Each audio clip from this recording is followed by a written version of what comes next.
মঙ্গলবার সন্ধেবেলা।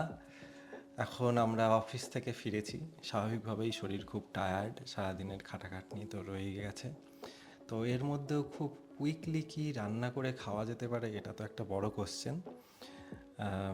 যেহেতু আমরা বাঙালি, ফলে আমাদের টেস্ট বার্ডগুলোও একটু অন্যরকম। তার সঙ্গে অফিসের প্রচণ্ড কাজের জন্য সময়ও হাতে কম, এবং এমন কিছু আবার রান্না করতে হবে যেটা নিউট্রিশন ঠিক থাকে। এই দেশের যেই সমস্ত ইনগ্রেডিয়েন্টগুলো পাওয়া যায় সেই ইনগ্রেডিয়েন্টগুলোকে বজায় রেখেই একটা কিছু রান্না করা।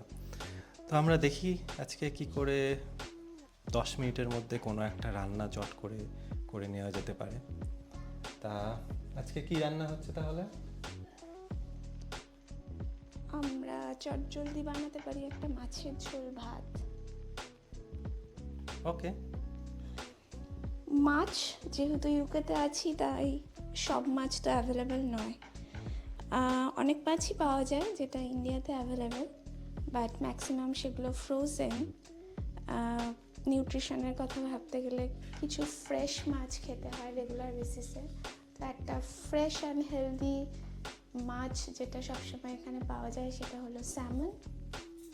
ওকে। তো আমরা স্যামন মাছের সর্ষে বাটা ঝোল দিই। আচ্ছা, হ্যাঁ, আমি অবশ্য একবার শুনেছিলাম যে স্যামনটাও যেহেতু অয়েলি ফিশ, এখানে যেটা বলে অয়েলি ফিশ খাওয়াটা খুব দরকার, শরীরের জন্য ভিটামিন ডিটাও পাওয়া যায়।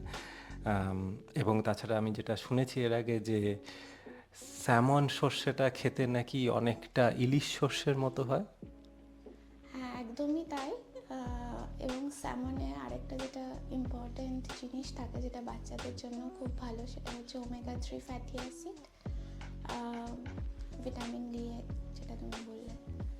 অ্যান্ড ওমেগা-3 ফ্যাটি অ্যাসিড এই দুটোই ব্রেন ডেভেলপমেন্টের জন্য বাচ্চাদের ভীষণ হেল্প করে। তো এটা বাচ্চা থেকে বুড়ো সবাই খেতে পারে এবং খুব চটজলদি পসিবল। আচ্ছা, তাহলে দেখে নেওয়া যাক, শুরু করা যাক। মাছটা কি কাটা হয়ে গেছে? মাছটা জাস্ট, যেহেতু আমার হাতে সময় কম ছিল, মাছের ছালটা ছাড়াতে একটু টাইম লাগে, তো আমি জাস্ট মাছের স্কিনটা পিল অফ করে কেটে নুন হলুদ মাখিয়ে এখানে রেখে দিয়েছি। আচ্ছা, আমরা একবার যদি মাছটা চট করে দেখে নিতে পারি কেমন অবস্থায় আছে। আচ্ছা, 4 পিস মাছ। এতে কি হলুদ মাখানো না হলুদ নুন দুটো মাখানো?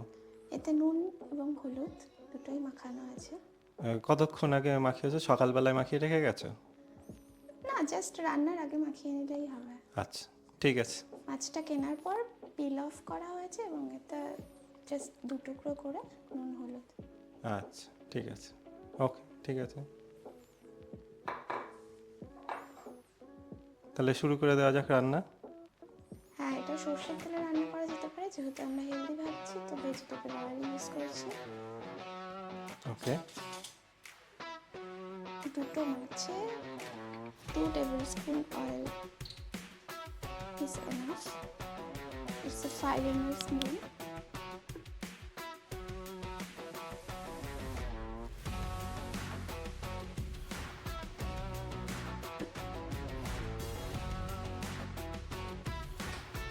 মিডিয়াম হিটে ওটা রান্নাটা হবে। অ্যাট ফার্স্ট যেহেতু জাস্ট অন করলাম এটা আমি, তো ফার্স্ট ম্যাক্সিমাম হিটে রাখি, একটু ওয়েট করছি যাতে তেলটা গরম হয়।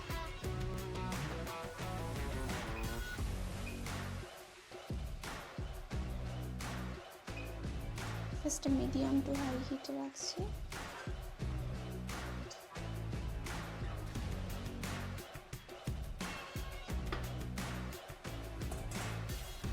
এতে আমরা অল্প কালো জিরে দিয়ে দিচ্ছি,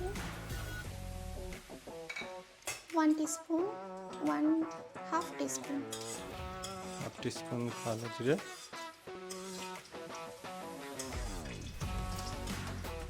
এবার আমরা মাছগুলোকে হালকা ভাজার মতো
আচ্ছা, এই মাছটা না ভেজেও রান্না পসিবল, ওকে।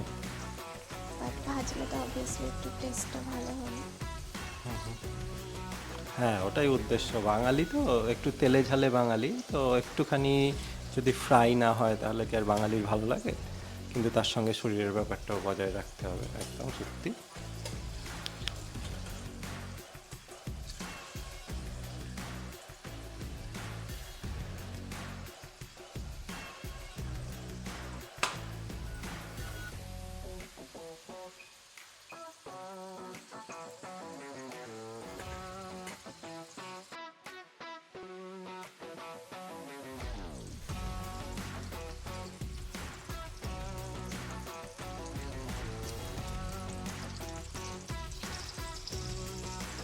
মাছটা আমাদের হালকা ভাজা হয়ে গেছে, এবার এটা আমরা দিয়ে দিচ্ছি সর্ষে বাটা।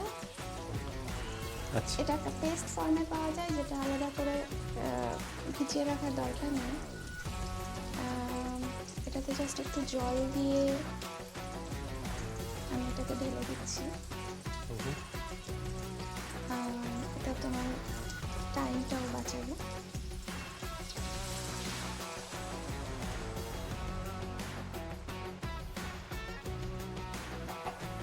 এখানে আমি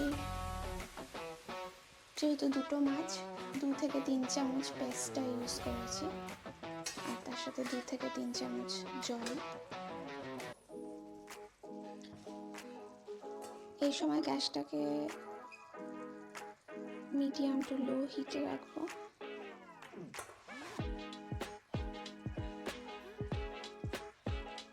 মোটামুটি কতক্ষণ হতে দিতে হবে এখন?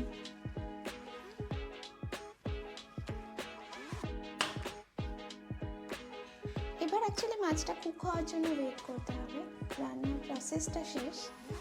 তো যে যেরকম মাছটা কুক পছন্দ করে, আমরা একটু ওভার কুকটি খাই, তো এটাকে আমি 10 মিনিটস হতে দেবো। ওকে, কিন্তু 10 মিনিট সময় কিছু করতে হচ্ছে না, তাই তো? না, ঠিক আছে, তাহলে এটা হোক। এটাকে কি তাহলে চাপা দিয়ে রাখতে হবে না কি করতে হবে? আমি একটুখানি হলুদটাও অ্যাড করে দিচ্ছি।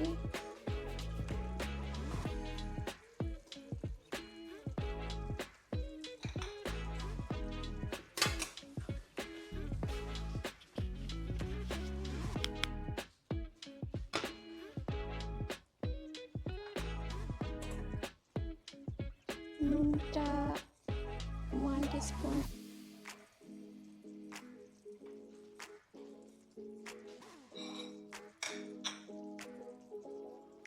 অ্যান্ড কাঁচা লঙ্কা তো সর্ষে বাটাতে মাস্ট, সেটা আমরা জাস্ট চিড়ে দিয়ে দেবো।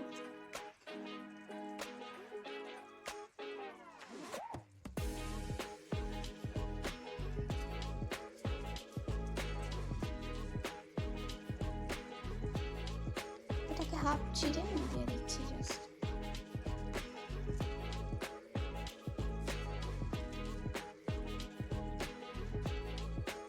That's it, done. এবার এটাকে একটুখানি আবার উল্টে দিচ্ছি যাতে ওদিকটাও কুকড হয় আছে।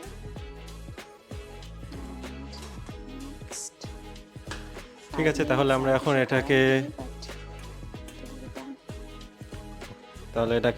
চাপা দিয়ে চলে যাব। একেবারে 10 মিনিট বাদে এটা বন্ধ হয়ে যাবে, আর তারপর একদম ভাত নিয়ে রেডি। ওকে, তাহলে হয়ে গেছে।